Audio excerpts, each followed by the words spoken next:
Hello दोस्त, welcome to my YouTube channel. Love भल पाइबा ए पृथ्वीर सर्वश्रेष्ठ अनुभूति। मनीष जीवन जेते इमोशन अच्छी, जेते अनुभूति अच्छी, ताठार भल अनुभूति होची लव, भल पाइबा। ए मनीष को बहुत आनंद दिए, बहुत खुशी दिए। प्रत्येक मनीष चाहे मु थर जीवन भल पाते किंतु ए भल पाइबा जेतेबेले ब्रेकअप रे परिणत हुए, ए भल पाइबारे जेतेबेले विच्छेद आसे, से विश्वर सबुठारु अधिक कष्ट देई थाए। प्रत्येक मुहूर्त मनीष जली जली मरे। से युवक हेउ कि युवती, से अकुहा वेदना रे सबु बेले छटपट हेउथाए। बाहर किछि कहि पारेनि सिना, किंतु अंतर रे से प्रत्येक मुहूर्त जलुथाए। आउ ए लव ब्रेकअप आजिकाली दुनिया रे 90% होता है। आज ये वीडियो माध्यम रे जानिबा ए लव ब्रेकअप रु केमिति बाहरिबा, केमिति मुक्ति पाइबा।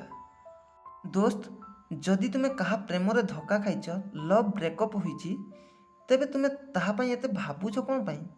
जे तुमको इग्नोर कला, छुट प्रमाणित कला, बेकार कही चली गला, ता कथा आपनक मन को बारंबार आनिकी निजको एते कष्ट कोन पई देउछंती? एथिपाई मु आपण मानकु दुई प्रश्न पचारिबी। जी तुमको एते दुख दे चलीगला, तुम विषय रे थरुटिए भाविलानी, ता कथा तुमे कौन पई एते भाबुछ? आ द्वितीय प्रश्नटी हैला, वर्तमान एही समय रे आपन को कौन करिवार अछि? प्रथम प्रश्नर उत्तर मु दउछि, आ द्वितीय प्रश्नटी आपण कमेंट माध्यम मते निश्चय जणाइबे। मो उत्तरटी तो एमिति हबो। ताको मने पकेयाको आपन को पाखर टाइम एते आसिला कोउठु? तुमे सबु समय सारी दीच से लोक पाखे। तुमर प्रथम सांग माने निजकू सांग बोली भी भावु नांती, कारण तुमे तुम प्रेम पई सबु किछि समय तुम लव रे ही सारीच। तुमे ताकू एते समय देलो जे शेष रे तुम निज ख्याल भी भूली गल। ना तुमे भलरे खाउछ, ना भलरे सोउछ, ना पाठ पढ़िबार समय देउछ, ना डेली तुमे एक्सरसाइज करूछ, ना जिम जाउछ। कोन हालत कर सारलानी निजे निजकू? तुमे तांको पाखरे एते समय सारिलो जे से तुमर निजर हबो कि न हबो ताहा भी थरुटिए भाविलनी। तुम बापा माँ तुम विषय केते कौन भावुछंती जे तुमे आग अपेक्षा बहुत समय गुमसुम रहुछ कौन पई? सेमाने तुम विषय भाभी भाभी थकी गलेनी जे प्रथमे जेमिति तुमे तुम बापा माँ को सहित बहुत सारी कथबार्ता करथिल, एबे बहुत कम हेबार लागुछि। तुमे तुम जीवन रो केते कौन स्वप्न रखथिल जे तुम लाइफ रे एया करिबी सेया करिबी, किंतु तुमे तुम स्वप्न भी मार दे सारलणी।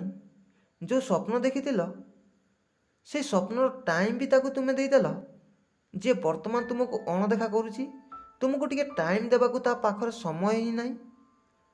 प्रथमे तुमे कॉमेडी मूवी देखिबा को बहुत पसंद करथिल, किंतु तुमे एबे हुमान सागर रो सैड सॉन्ग सुनिकी निज छाती भीतर कोहू लुचाई रखुछ। तुमे तुम मूड को खुश रखा कॉमेडी मूवी देखिया टाइम को भी तुमे ताकू देदेल। तुमे तुम सांग मानक निज स्वप्नर, निज बापा माँ को समय को भी ताकू सबू देदेल। जे तुम ना को सुनिबा को आउ बिल्कुल पसंद करूनी। कौन पई तुमे एते फ्री रहुथिल? कौन पई देखिलोनी निजे निजर खुशी को? दुनियार बहुत लोक निज स्वप्न पूरा कर सारलेनी, तुमे कौन पई अटकी जाइछ? तुमे केवल तुम ना कमाइबार थिला। जीवन रे तुमे समस्त ठू जीतिबार अछि। तुमे कौन पई सेही लोक पाखरे निजर लाइफ बर्बाद करूछ? तुम बापा माँ को स्वप्न कौन अधार छाड़ी देब?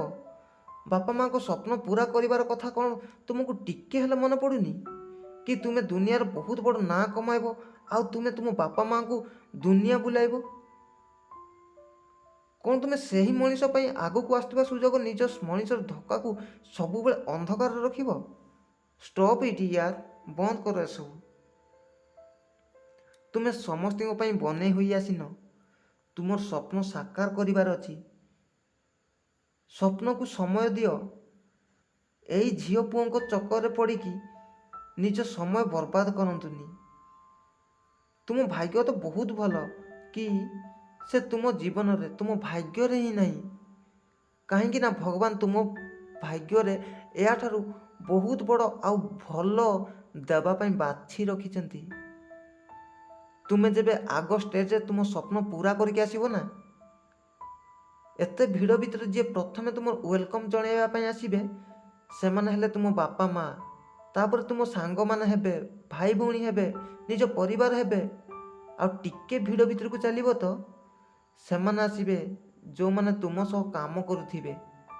ସେହି ଗରିବ ପିଲାମାନେ ହେବେ ଯିଏ ତୁମର କାବ୍ୟ କବିତା ପାଇ ସେମାନେ ତାଙ୍କ ନିଜ ଜୀବନକୁ ସଫଳ କରିପାରିବେ। ଆଉ ଟିକେ ଆଗକୁ ଗଲା ପରେ ଏମିତି ଲୋକ ମିଳିବେ ଯେଉଁମାନେ ତୁମ ସଫଳତାର ଭାଗିଦାରୀ ଥିବେ। ତୁମେ ତାଙ୍କ ଆଗରେ ନଇଁକି ଧନ୍ୟବାଦ ମାଗି ନେବ। ଆଉ ଆଗକୁ ଯିବ ତ ଅଚିହ୍ନା ଅଜଣା ଲୋକଙ୍କ ବହୁତ ସାରି ଭିଡ଼ ଜମା ହୋଇଥିବା ଦେଖିବାକୁ ମିଳିବ। ଆଉ ସେଇ ଭିଡ଼ ଭିତରେ ଟିକେ ଆଗକୁ ଗଲା ପରେ ତୁମକୁ ଏମିତି ଜଣେ ମଣିଷ ମିଳିବେ ଯାହାକୁ ତୁମେ ହର ଟାଇମ୍ ଭାବୁଥିଲ, ଯାହା କଥା ତୁମକୁ ହର ଟାଇମ୍ ଦୁଃଖ ଦେଉଥିଲା, ତୁମ ଆଖିରେ ଲୁହ ଦେଉଥିଲା, ଯିଏ ତୁମକୁ ବେକାର କହି ଅପମାନ ଦେଇ ତୁମ ହାତ ଛାଡ଼ି ଦିନେ ଧକ୍କା ଦେଇ ଚାଲି ଯାଇଥିଲା, ଯାହାକୁ ତୁମେ ଦେଖିବା ପାଇଁ ନେହୁରା ହେଉଥିଲ, ବିକଳ ହେଉଥିଲ, ସେହି ମଣିଷ ତୁମକୁ ସରି କହିବାକୁ ଚାହିଁବ, କିନ୍ତୁ ମୁଣ୍ଡ ଉଠାଇ ପାରିବନି। ସେତେବେଳେ ତାକୁ ନିଜକୁ ବହୁତ ଛୋଟ ମନେ ହେବ, ଯେଉଁଥିପାଇଁ କି ସେ ତୁମକୁ ସେତେବେଳେ ଭଲରେ ଚିହ୍ନି ପାରିଲାନି। ଚିହ୍ନି ନ ପାରି ବହୁତ ବଡ଼ ସେ ଭୁଲ କରିଛି। ଆଉ ଭୁଲ କରିଛି ତୁମ ପ୍ରେମକୁ ବୁଝି ନ ପାରି। ଧୋକା ଦେଇଛି ସେ ତୁମକୁ, ବେକାର ବାଳୁଙ୍ଗା ଲଫଙ୍ଗା ଭାବୁଥିଲା, କିନ୍ତୁ ତୁମେ ସେସବୁ କିଛି ନଥିଲ। ତୁମେ ଥିଲ କେବଳ ସତ୍ୟ, ଶାନ୍ତ, ସରଳ, ନିରୀହ। ସେ ତା ଆଖିରେ ସେତେବେଳେ ଭଗଣ୍ଡିର ପଟି ବାନ୍ଧିଥିଲା। ସେ ଲୋକ ତ ଭିଡ଼ରେ ବହୁତ କାନ୍ଦୁଥିବ, କିନ୍ତୁ ତୁମେ ତା କାନ୍ଧ ଉପରେ ହାତ ରଖିକି କ୍ଷମା କରିଦିଅ, କୁହ କି ଥ୍ୟାଙ୍କ୍ସ ୟାର। ତୁମେ ଯଦି ସେଦିନ ମୋର ହୃଦୟ ଭାଙ୍ଗି ନଥାନ୍ତ, ମୋତେ ତୁମେ ଧୋକା ଦେଇନଥାନ୍ତ ନା, ଆଜି ତୁମ ଭଳି ମୁଁ ବି ଏମିତି ଭିଡ଼ରେ ରହିଯାଇଥାନ୍ତି। ଜୀବନର ଆଗ ଷ୍ଟେଜରେ ଆଉ କେହି ନିଜର ନାଁ କରି ଛିଡ଼ା ହୋଇଥାନ୍ତା। ଆଉ ଭଲ ହେଲା ସେଦିନରୁ ତୁମ ଗର୍ବ ପଣିଆ ଦେଖି ତୁମକୁ ମୁଁ ଭୁଲିଗଲି। ଆଉ ଆଜି ନିଜକୁ ମୁଁ ଏଇ ଷ୍ଟେଜରେ ପହଞ୍ଚାଇ ପାରିଛି। ଭଲ ହେଲା ମୁଁ ନିଜକୁ ଦୁନିଆରେ ଖୋଜି ନିଜକୁ ପାଇଗଲି। ଭଲ ହେଲା ମୁଁ ଫ୍ରିରେ ପାସ୍ ଛାଡ଼ି ଦେଇଛି। ଭଲ ହେଲା ମୁଁ ପରିଶ୍ରମ କରିବା ଶିଖିଗଲି। ଭଲ ହେଲା ମୁଁ ବଦଳିଗଲି। ଆଉ ସବୁଠୁ ଭଲ ହେଲା ତୁମେ ବି ବଦଳିଗଲ। ଯଦି ତୁମେ ବଦଳି ନଥାନ୍ତ ତେବେ ମୋ ଦୁନିଆ ବି ବଦଳି ନଥାନ୍ତା। ଦୋସ୍ତ, ମୋର ତ ପ୍ରଥମ ପ୍ରଶ୍ନର ଉତ୍ତର ଏତିକି ହିଁ ଥିଲା। ଦ୍ୱିତୀୟ ପ୍ରଶ୍ନର ଉତ୍ତର ଆପଣ ନିଜ ଭିତରେ ଖୋଜନ୍ତୁ। ନିଜ ମନର ମଣିଷକୁ ଭୁଲିବା ପରେ ଆପଣ କ'ଣ କରିବେ ଯାହା ପାଇଁ ତୁମେ ଏତେ ସମୟ ନଷ୍ଟ କରିଛ? ମନେ ରଖ, ଇଏ ଜିତିବା ବହୁତ ମୁସ୍କିଲ, କିନ୍ତୁ ତୁମେ କରିପାରିବ। ୟୁ କ୍ୟାନ୍ ଡୁ ଇଟ୍। ତୁମେ ତୁମ ଜିଦକୁ ଫିକ୍ସ କର। ତୁମେ ଏହା କରିବା ପାଇଁ ତୁମେ କାହାକୁ ତୁମ ମନରେ ବସେଇ ଏମିତି ସମୟ ନଷ୍ଟ କରନ୍ତୁନି। ତୁମକୁ ଦୁନିଆର ସବୁଠାରୁ ଉପରେ ରଖିବାକୁ ପଡ଼ିବ। ଆଉ ନିଜ ଉପରେ ବିଶ୍ୱାସ ରଖ କି ତୁମେ ବହୁତ ଲକି ଥିଲ। ଯେଉଁ ଧକ୍କା ଦର୍ଦ ତୁମକୁ ରକେଟ୍ ଭଳି ଉପରକୁ ଉଠାଇ ପାରିଲା, ତୁମକୁ କେହି ଅଟକାଇ ପାରିବେନି। ରହୁଛି, ଆଗକୁ ଆହୁରି ଏମିତି ଭଲ ଭିଡ଼ିଓ ନେଇକି ଆସିବି। ସେ ପର୍ଯ୍ୟନ୍ତ ଆପଣ ନିଜର ଖ୍ୟାଲ ରଖନ୍ତୁ। ଜୟ ହିନ୍ଦ, ଜୟ ଭାରତ।